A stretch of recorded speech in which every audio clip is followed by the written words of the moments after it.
सहित निजक तुलना करने को केवे भी चेष्टा करनी कहीं से दुख अच्छी दुख आपण हाथ धरी दुख तुम पड़ोसी ताने मत कौन बह कर तुम्हें खुशी नुह खुशी केमिति खुशी कि आपण कहतु कोन देई छथि आपण मते धन जन गोप लक्ष्मी कोन देई छथि आपण मते ए कोन कहउछन देबी किछि देइनी मु तुमको हां देई छथि माथा को टके सिंदूर सती के देई छथि बोली सती को तो आपण मोठे छाड़ी देबा को आस्ते माने कोन दरकार पिला प्रभु समुद्र बंधन भारत जगह विश्व को पालन करिबा से सब विषय को मु पालन कर दिले ए सृष्टि ध्वंस हो जाय दादा सृष्टि को रक्षा करबा जाय तो स्वयं नारायण काई कि ना से होचनी पालन करता आपण संघा करता है मुठे को तो साजुतले कोन भाई যদি आपण को किछि हेइ दे थांता कोन हेइ थांता मो अवस्था निज कथा चिंता करवा तम परी देवी की शोभा पाऊनी कारण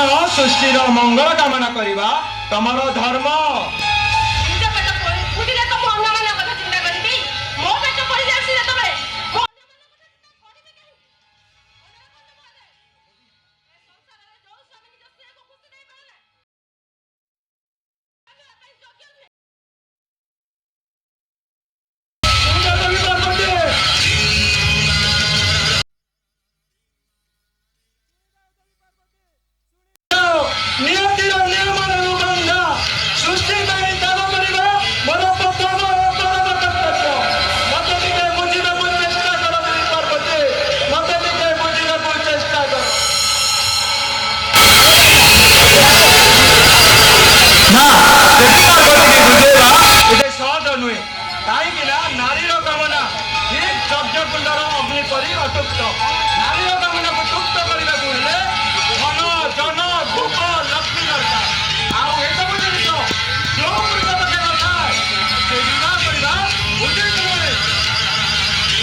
नारी पाखरे कितना पंडिता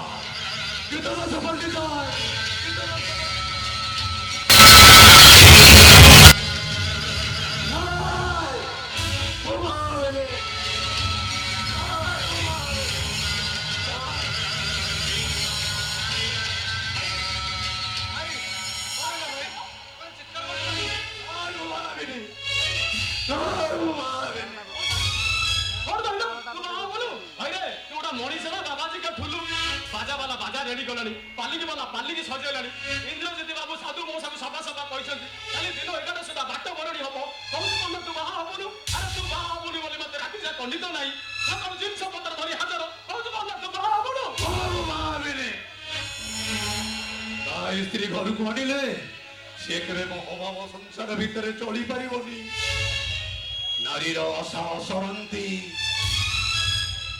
स्त्री घर को आनिले से केबे चाहिबनी हम भाई भौणी को भीतर भल संपर्क रहू से ଘର ଯୋଡ଼ନ୍ତିନି। ପ୍ରତିଦିନ ଝଗଡ଼ା ହବ, ଅଶାନ୍ତି ହବ, ଅଶାନ୍ତିର ନିଆଁରେ ମୋ ସଂସାର ଜଳିଯିବ, ଜଳିଯିବି ମୁଁ। ହେ ଶିବ ଠାକୁରଙ୍କ ପରି, ଶିବ ଠାକୁରଙ୍କ ପରି ମାନେ ମୋ ସ୍ୱପ୍ନରେ ଶିବ ପାର୍ବତୀ ଆସିଥିଲେ। ପାର୍ବତୀ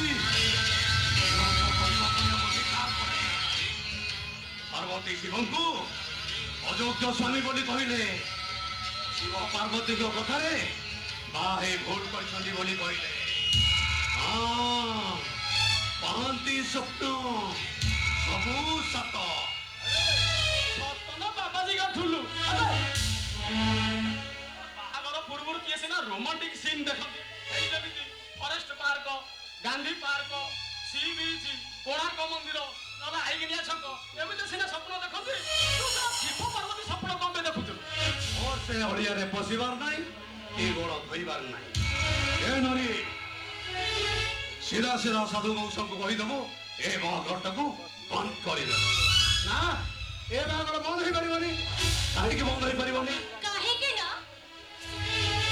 ତତେ ଗୋଟେ ଝିଅ ବାହା ହବା ପାଇଁ ସେଠି ମଙ୍ଗୁଳା ହେଇସାରିଛି। ତୁ ଯଦି ତାକୁ ବାହା ହବା ପାଇଁ ଯିବୁନି ତାହେଲେ ତା ଅବସ୍ଥା କଣ ହବ ଚିନ୍ତା କରିପାରୁଛୁ ତ?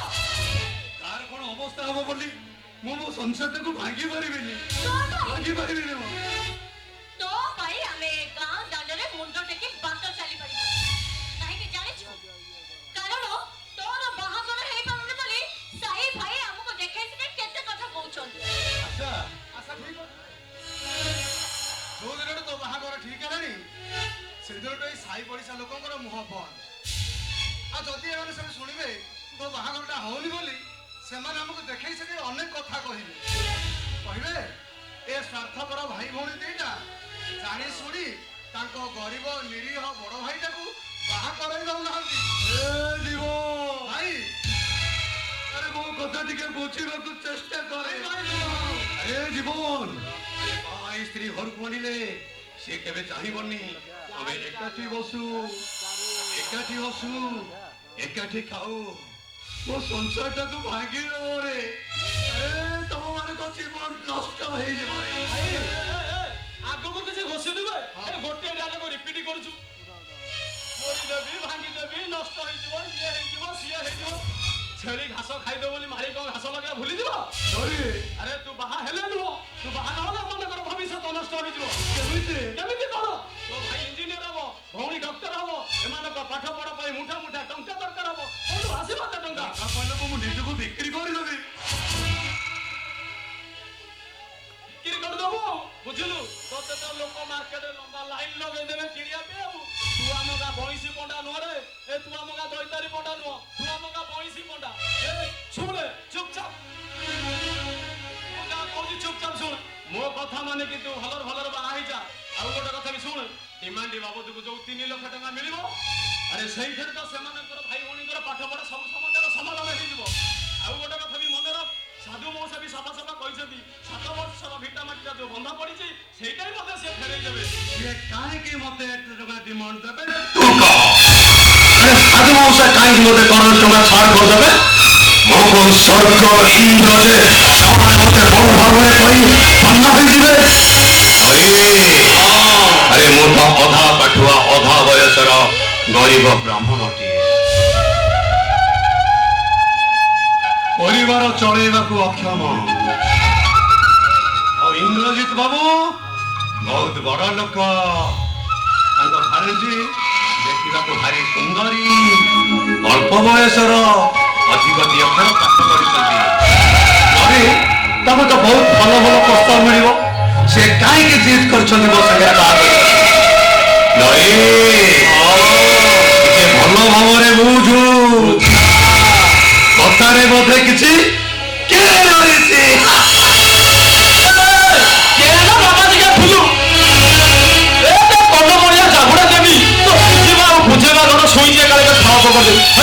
ମୁଁ ପୁରା ତୋଠୁ 2 କ୍ଲାସ ପାଠ ଅଧିକ ପଢିଛି, ତୁ କଣ ମତେ ବୁଝଉଛୁ? ଭାଇ ଭାଇ ତମ କଥା ମାନ, ତମ କଥା ମାନ ଭାଇ ବାହାଘର ଅଛି। ଆରେ ରାଜି ହେଇଯା।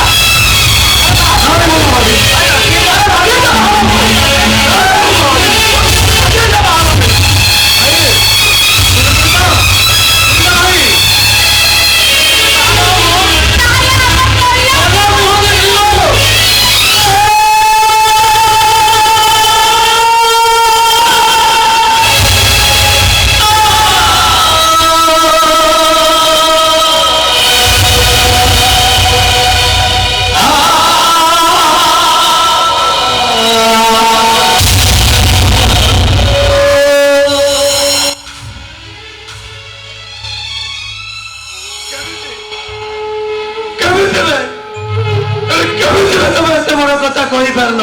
ଭାଇ ନାଇଁ ମୁଁ କାଳେ ଭାଇ ନୁହଁ।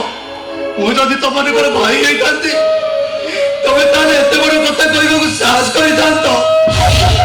ଏ ଜୀବ ଏ ଆଶା, ଆରେ ଯୋଉ ଭାଇ ତମ ମାନଙ୍କ ପାଦରେ କଣ୍ଟା ଟିକେ ଫୁଟିବାକୁ ଦେଇନି ସେଇ ଭାଇର ଛାତିରେ ହାମର ବାଡ଼େଇ ତମେ ମରିବା କଥା କହିପାରିଲ କେମିତି?